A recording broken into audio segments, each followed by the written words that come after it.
Hello and welcome to this complete beginner's guide to Premiere Pro. I'm Dev and today I've got 40 minutes of your time to teach you as much as I can. Hopefully we can get your editing skills up to scratch, so let's jump right to it. So when we first load up Premiere Pro 2020, we're greeted with this home screen here. Sometimes you may see previous projects you've worked on, but the main purpose of the home page is to either set up a new project or open a previous one. Today we're going to be working on a new project. So once you've clicked that, you get the new project window pop up, very simple. But we need to make sure we get all of these settings correct, as it dictates a lot of where the information is being held on our system, on our hard drive. So this is one page we definitely want to make sure we've got correct. So first thing is give it a sensible name. So today I'm just going to call it Basic Edit. And underneath you've got location. So this is where primarily all your files are going to be stored and the project file. So you can hit this browse button here and this will open up a folder icon or a folder window. And you can navigate to where you'd like this to be saved. So I've got mine under Video Tutorials, Premiere Pro, and we're just going to call this one Basic Edit. So I'm going to select that folder using this button here, and you can see that's now updated that path. We've got some general settings here. The main one to look at is if you have a dedicated graphics card in your laptop or computer, you want to make sure that you've got GPU acceleration on. There's some effects within Premiere Pro that can take advantage of dedicated graphics cards and just speeds it up. So it's worth making sure that's selected rather than just software only. And you also want to check over here onto your scratch disks that they all match the same as your project. The main important thing here is that you don't want your autosaves or your renders to be saved somewhere else and then you'd be unable to find them. So we want to make sure they're all linked up. And like I said, I've just saved mine in my Premiere Pro folder there. Once we're happy with that, we can go ahead and press OK. Once we've pressed OK in the new project window, it opens up into the mainframe of Premiere Pro. This is what the software will generally sort of look like. You've got these workflow boxes that you can rearrange and move about and resize. Yours may look slightly different at the moment, so let's try and all get on the same page. At the top here, you've got a few different workflows you can switch between, and all that does is rearrange the windows into a order that it thinks they're like presets, so it thinks that this would be the best order for effects, this would be the best order for different graphics.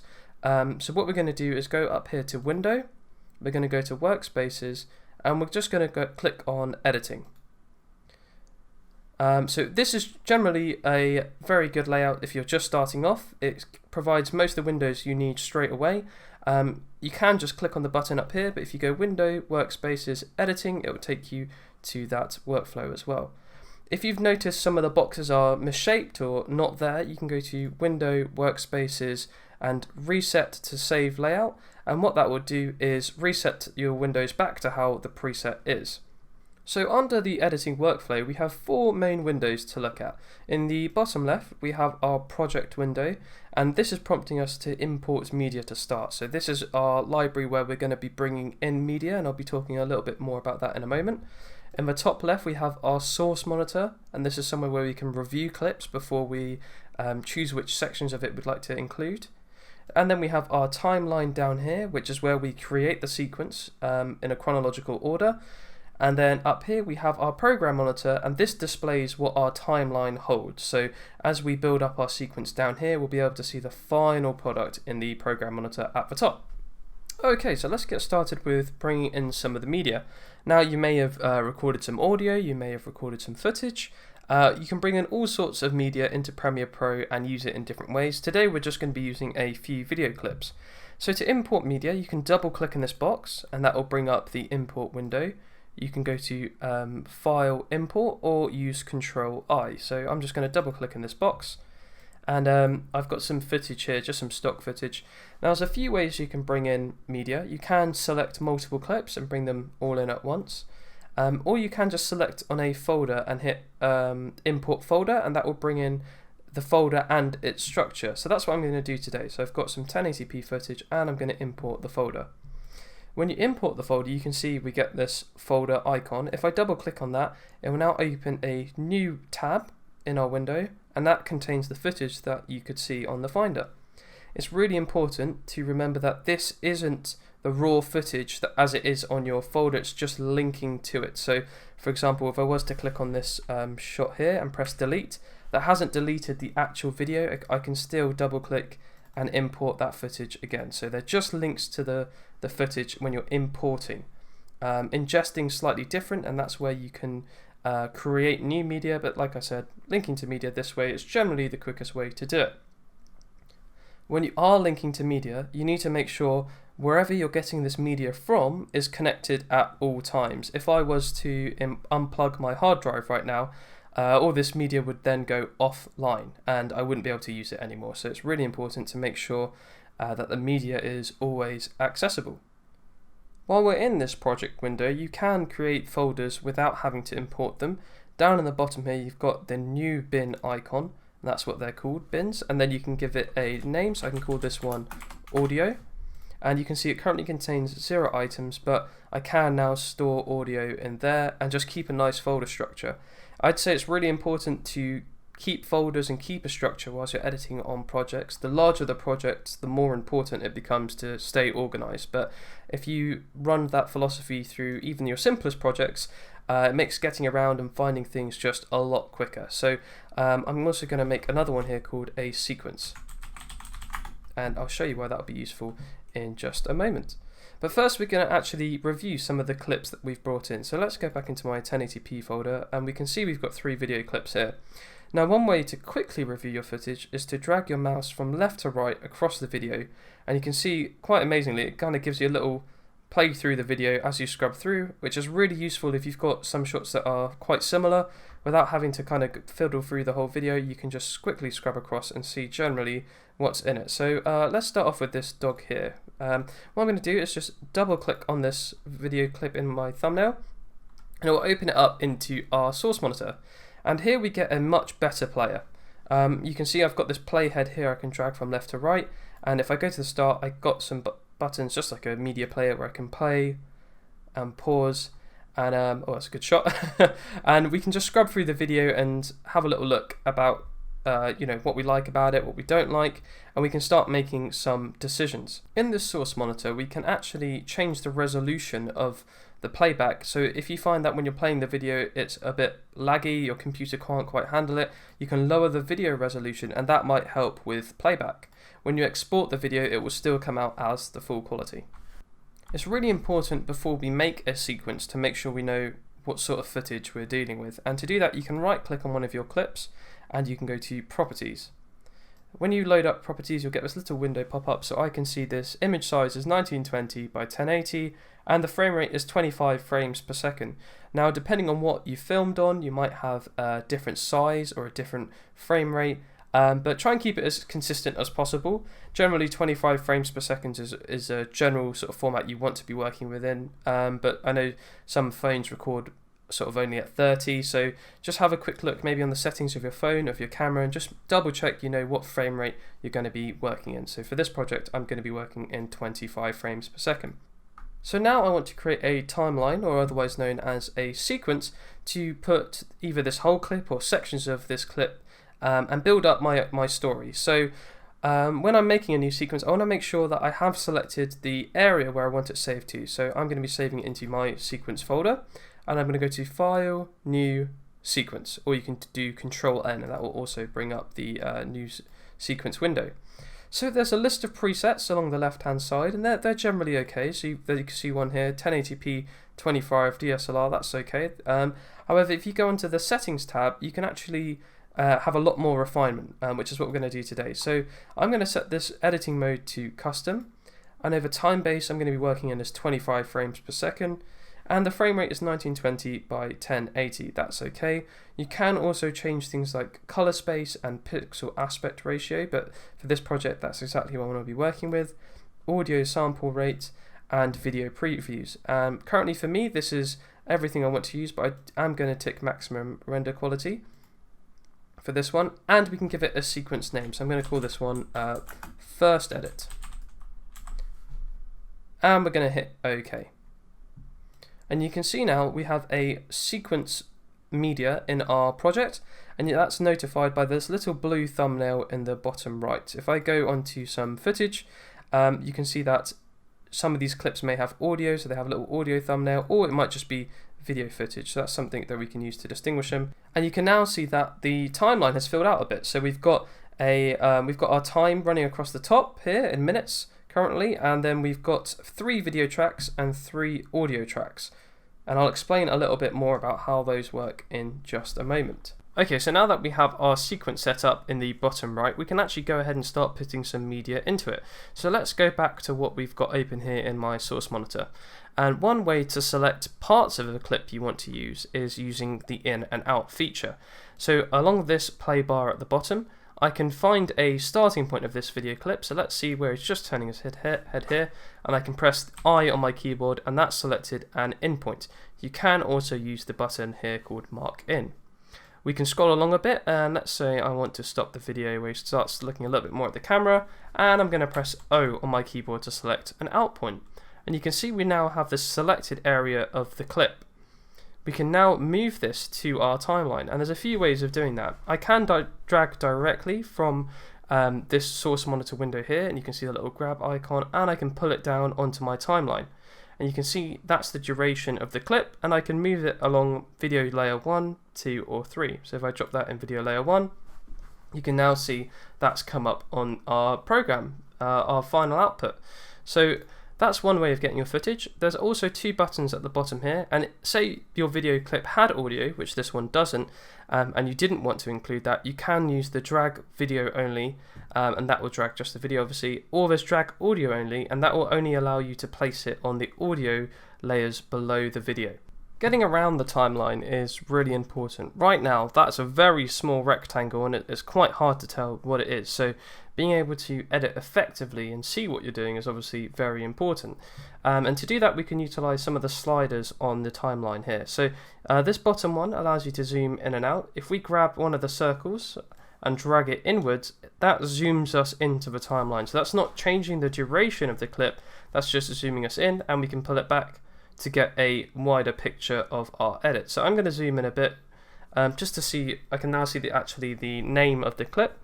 And something else you can do is if you might be able to see these thin lines between the layers, you can hover over one of those lines and then drag it upwards, and then that will expand the video track, and now we even have a thumbnail to that video track, which is great. So again, I can zoom out still again. I can still see a little bit of that thumbnail, but that just makes it a lot easier to move around and edit bits of our footage. When you've got the footage on the timeline, it's not stuck there. It's very dynamic in how you can move it. So I can slide it along, I can move it up and down, which is pretty nice. So if I'm not happy with the placement, I can always change that. And if you want to, let's say you want to move the video onto a different layer, but you don't want to change where it is in the timeline, you can hold Shift. So you can see if I'm not holding Shift, I can move it left and right and up and down by any amount. But if I hold Shift, I can no longer move it left or right, but when I move it up and down, it would stay in the exact same position, and that can be quite a useful tool. So I'm going to place this one back at the start of my project. So now we know how to move the media around, we can also manipulate the media whilst it's in our timeline.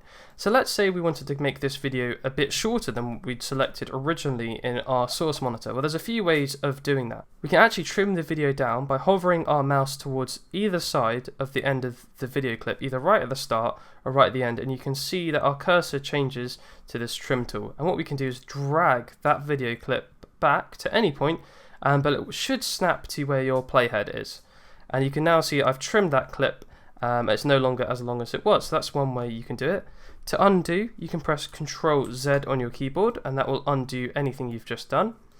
Another way of doing this and keeping that media there is to use something called the razor tool. So you can press C on your keyboard, and what this does is it brings up a faint highlight of where it will make a cut. So I'm going to hover over my playhead here, left click, and now I have 2 separate video segments.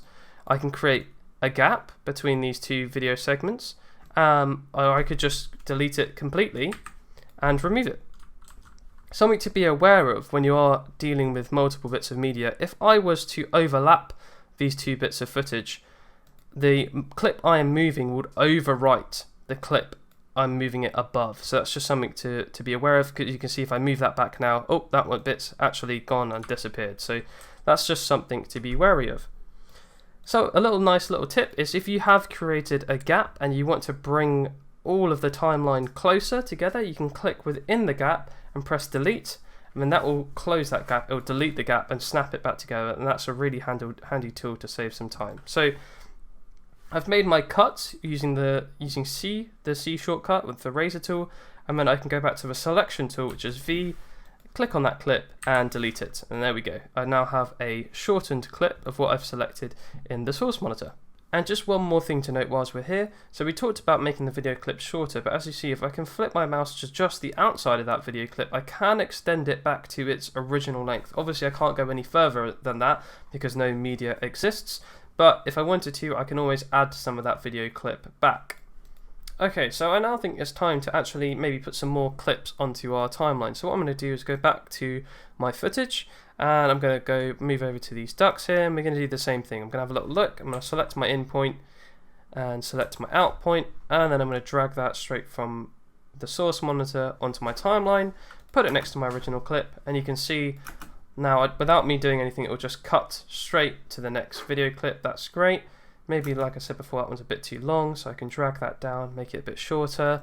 We've got some sort of tall townhouses here, so again, I'm just going to get a little bit of that footage, and if I drag this one into my timeline, you can now see if I drop that in, there's actually an audio layer on this one. It looks like there isn't actually any audio in it, but you can see what an audio layer looks like. And you can see on the timeline they're attached, so no matter where I move this clip, that audio layer is always going to be stuck to that video, which is quite nice to help keeping them synced up. If you do want to detach the audio and the video whilst they're in the timeline, you can right click and go to unlink, and now they will move independently of each other, but just be careful if you've got somebody sort of talking, maybe you've got some XLR audio or something synced up to it, you may not want to do that. So you can select them and you can do link, and then that will link them back together again. So now we're in a really good position where if I play my video, you can see it come up on the output monitor here, and it will just do a straight cut between each of the video clips. And that's just what I'm looking for really at the moment. You can get the picture of the more video clips you have, the more you can then build into your sequence. Another nice little tip is with your media, you can see if it's actually being used in your sequence, and that's noted by the little blue icons, so you can see whether the media and the audio is being used or just the video. So that's quite nice, and maybe you've got a lot of footage and you're not too sure which video clips you haven't used yet. That's a nice way to tell the difference between those. So let's quickly touch on transitions and effects. So let's say when I'm playing this video, I don't necessarily want it to cut straight away to the next clip. I would like a transition. And there's a few ways of doing that. The default transition is a cross dissolve, and you can actually apply that very quickly between clips or at the start or end of a video clip.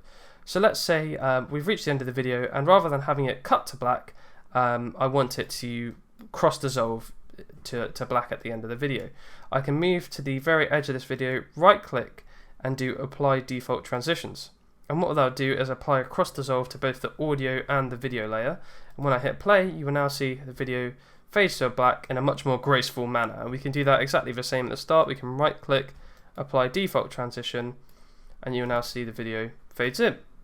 You can actually change the duration of that effect by clicking on it above the video, and then you can drag that further along, so you can now see that'll take a longer time to fade in. Or you can shorten it to a very short amount and just have it fade up very quickly. And if you want to delete it altogether, you can just click on it, press the delete key, and that will remove those effects. Perhaps you might want a bit more control on the dissolves, or you may want to use some different dissolves altogether. You can actually go into our project window down here, and you should be able to see the effects tab. If you can't see it at the top here because you've got too many open, you can hit these two arrows here and navigate down to effects.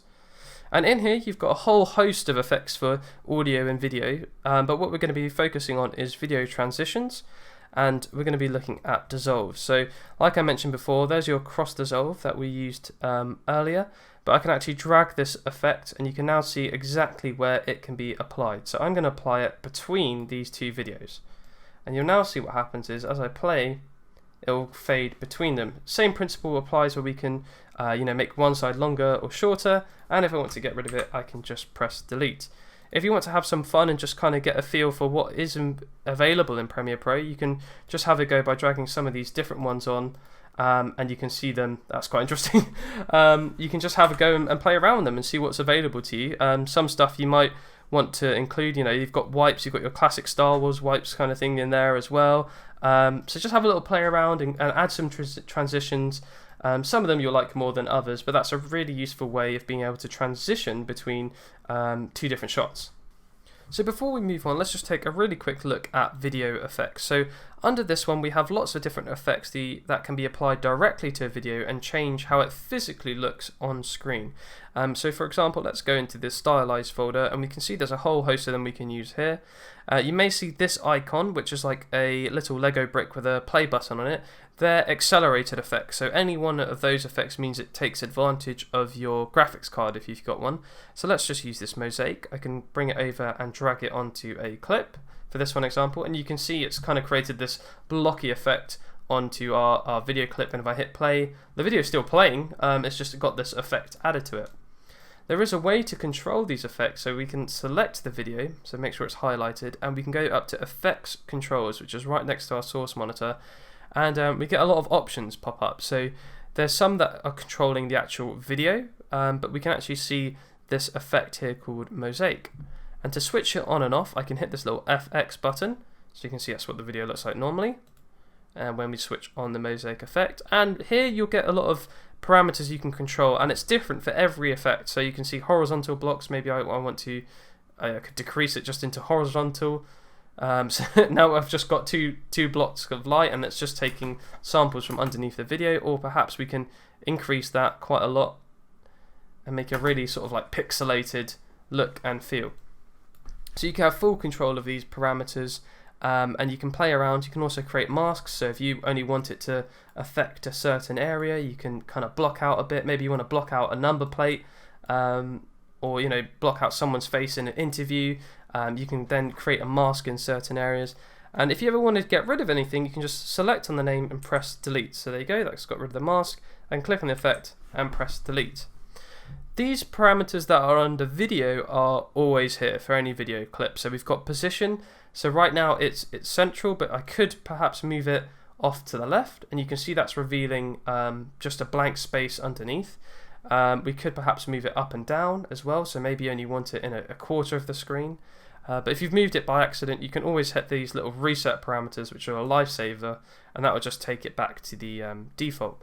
Again, you've got things like scale, so you might want to zoom in a bit. Just be careful because you will lose resolution as you zoom in. And you've got things like rotation as well. So perhaps maybe you want to you can flip it upside down if you want a different perspective. But I'll leave that up to you. So using these parameters, let's see how we can take advantage of having multiple video layers. So what I'm going to do for this one is I'm going to move this piece of video footage across to roughly about halfway. You can obviously get the numbers correct and get it where you want to. In fact, I might just do that, so it'll be 1920. There we go, so we're halfway. And now what we can see on the left hand side is just this black space. There's currently nothing there, but using our video layers we can actually perhaps have two things on the screen at once. And to do that, what I'm going to do is move this video track up a layer. So I'm going to hold shift so it keeps its position and move it up. And what I'm going to do is drag this other duck video layer. I'm going to drag that underneath. And I'm just going to extend the beginning just so it matches up perfectly. So let's drag it over now and see what happens.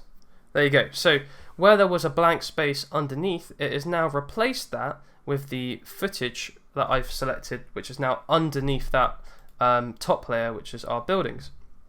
Again, I can click on this video layer, and perhaps I want to move this one now. So let's reposition that one a little bit.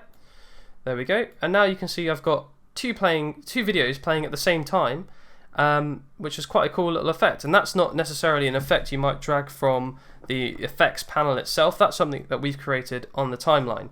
And you can imagine, like I was talking about earlier, you can put a video in a quarter and have 4 videos playing, where you might need more video tracks. So there's all sorts of things you can do, but that's a rough idea into how layers work.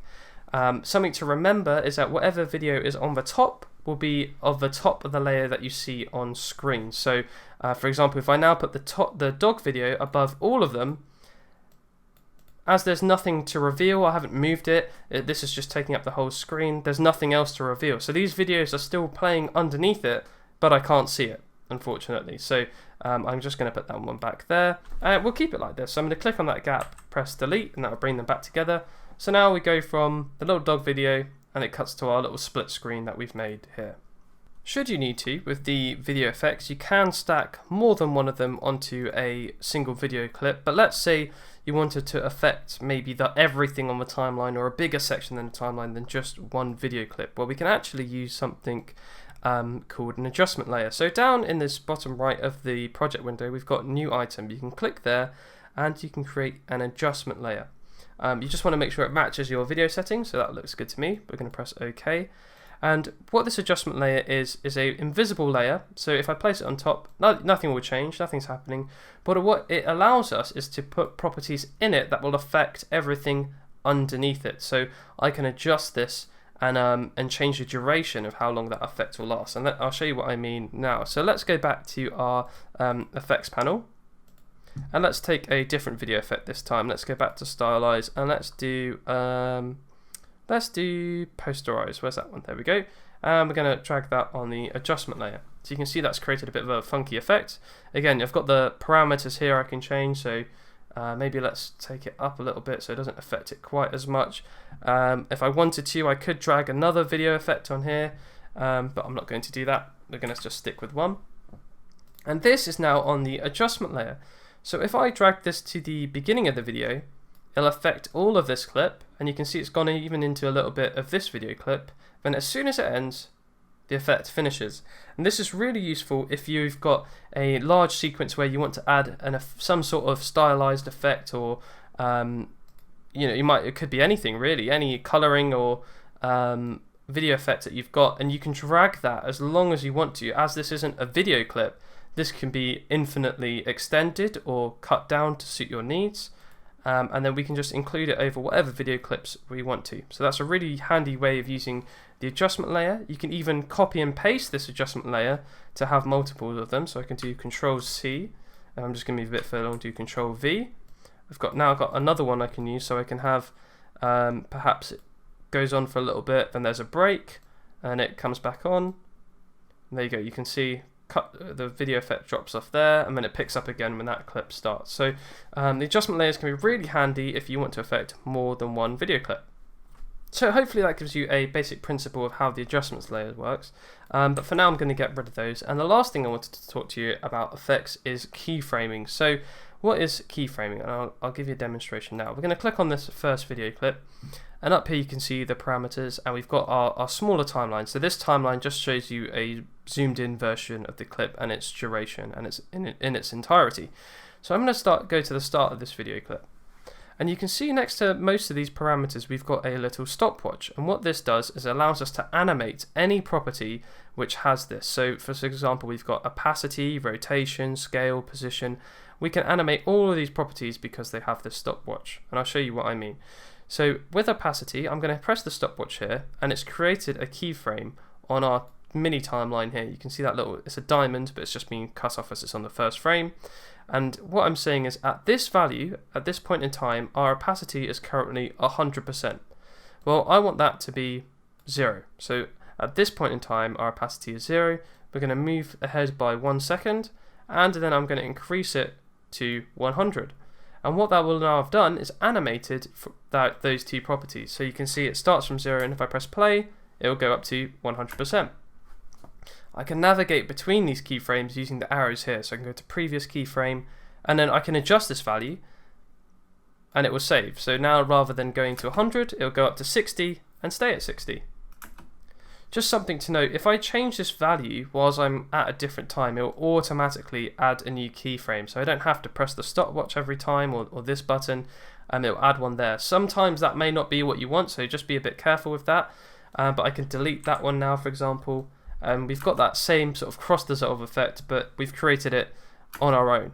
And that's just for opacity. So let's keep our opacity, it goes up like that, and let's try something else. Let's try and manipulate the position. So I'm going to select the position. So at this point, this is its current value. I'm going to move forward a little bit, and then we're going to have it, let's have it move off the screen completely. So now you can see when it, so let's go from the beginning. Video fades up, and then it moves off the screen. Obviously not the smoothest motion, you might want to drag that out over a longer period of time, but you get the idea. You can add keyframes to any of these properties, scale, rotation, whatever you want, even some of the effects you can keyframe. And that allows you to have a lot of control when it comes to fading things in and out. You can do it with audio, so if I was to click on this layer, that layer with the building, so you can see there's an audio layer now, so I can go to volume, and we can increase and decrease the volume and have it fade in and out. So if something started off a bit too loud for the intro of a video, you could perhaps go to the start, set a keyframe, turn it down. We can go to far down as you want, and then we can go forward a little bit and then have that return to 0, and then now the audio would fade up whilst the video was playing. So keyframes are really powerful, and it's all controlled under the effects control panel in Premiere Pro. If you've created keyframes that you don't want to use, you can just select them and press delete, or you can just click the stopwatch button again and it will say, do you want to delete all existing keyframes for that particular property? I'm going to press OK. So now I've just got the fade in property. Like I said, if it's still in a position where you're not happy with it, you can just press the reset, and then that'll bring that parameter back. So we can press play, and there we go, back to normal. So now I want to add some text into my project. So let's go back to our project bin. Again, I might want to create a new folder for this. I'm going to call it text. And if I double click in here, currently there's no media. There's a few ways to go about creating text in Premiere Pro. So I'm going to show you two methods today.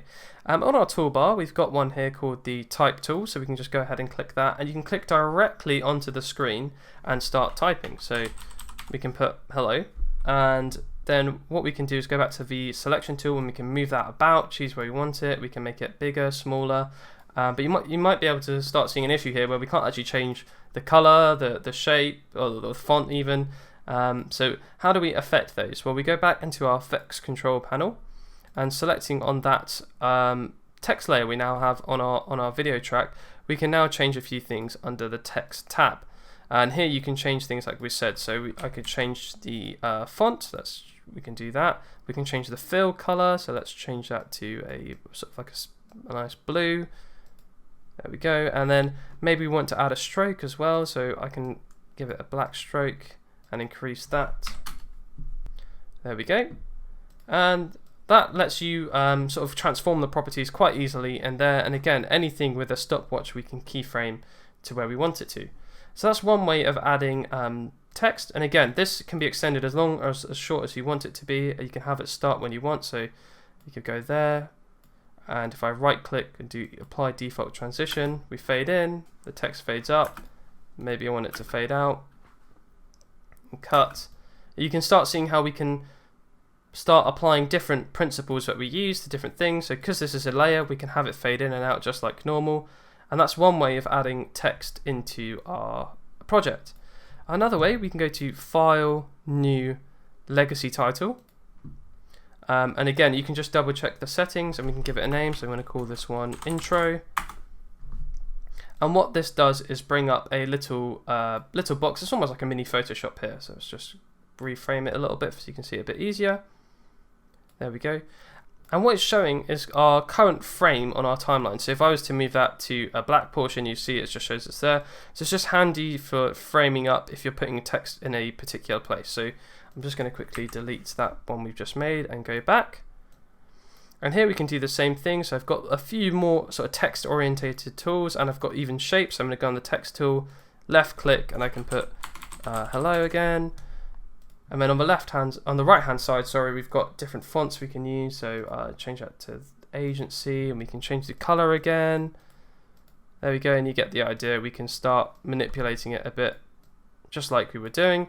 And once you've created it here, you can just close this window, and you can now see that we have it as an actual piece of media that we can reuse. So I can drag this back onto the timeline.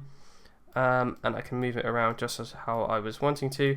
And if we want to edit this, I can either just double click on it in the project window, or I can even double click at it on the timeline, and that'll open back the window of the legacy title, and we can make our changes again here. So again, all these properties you can change and manipulate. You can even got the center buttons there if you want to put it in the middle. Okay, so we're getting along quite nicely with our video now. So I've got a fade in, I've got my title, and then I've got my feature shot that we made earlier, but I now want to include some audio. So I'm going to navigate to the audio bin and double click to import. And I've just downloaded some audio from online, but you can get your audio from whatever resources you have. So I'm going to go audio tracks, and I've got a few here. I'm just going to pick one at random, and you can see that comes up. Obviously there's no video attached to it, so we haven't got a video thumbnail we can scrub through, but I can double click and open it up in my source monitor, and I can give it a listen, so I can hear what that sounds like, and you can see the level of the volume. So that's quite a loud piece of media we've got at the moment. Again, just like our video, we can select in and out points, so I can select in, out, and then I can drag that onto our timeline. So I'm going to put that under audio layer 2. Again, careful, if I drag that over a piece of existing audio, it's going to overwrite it and it will no longer exist. So I'm going to shorten that down a little bit. And just like we said before, I can manipulate that with the keyframes. So I can go to effects controls, go to the start. Maybe I want it to fade in, so I'm going to create a keyframe. It's going to start at no sound, and then we're going to have some sound come in. Maybe go to -10, so it's not quite full volume.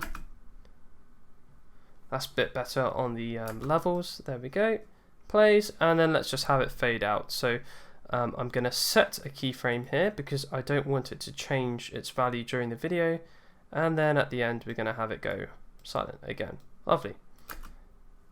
And you can see with the audio, the keyframes actually are a lot more visual. We can see this as the actual decibels, the level here, and as we create the keyframes, they actually appear on our timeline. And we can move these even here. So I can increase the volume, I could maybe move it along so it fades in over a longer period of time. It's a lot more flexible when you're using keyframes on audio, especially when you're controlling something like the levels.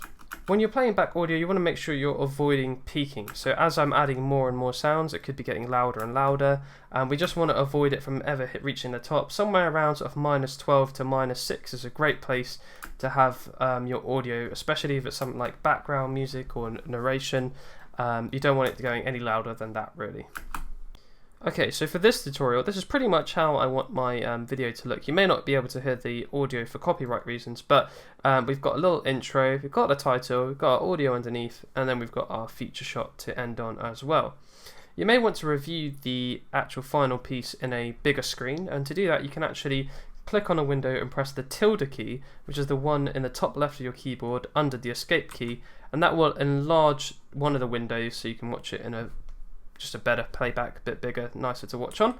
But you can also click on other windows as well, so for example the timeline, and press that key and it'll enlarge those as well. So if you ever want to have a bit more real estate to work on, you can use the tilde key to do that. So let's say I'm all happy with this. We can now go about exporting the video. The first thing you want to do is make sure you've got the timeline selected, so you've got the blue highlight around it. I'm going to go to File, Export Media, or Control M. And here we get the export settings.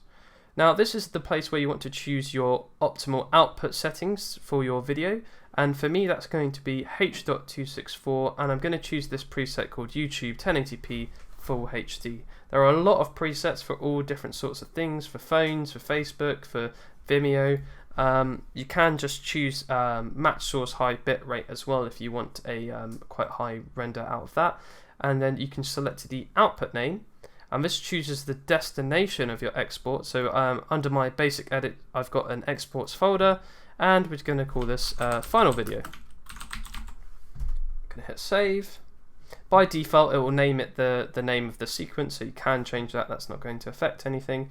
And once you're happy with everything on there, you can either hit Q, which will then put it through Media Encoder if you want to keep working on another project whilst you're exporting, or I can just go ahead and press export, and once that's done, that's now created a final video. So I can now locate it under the Explorer window. I can go to my video tutorials, Premiere Pro, into my basic edit and then my exports folder, and I've got a final video which I can watch back.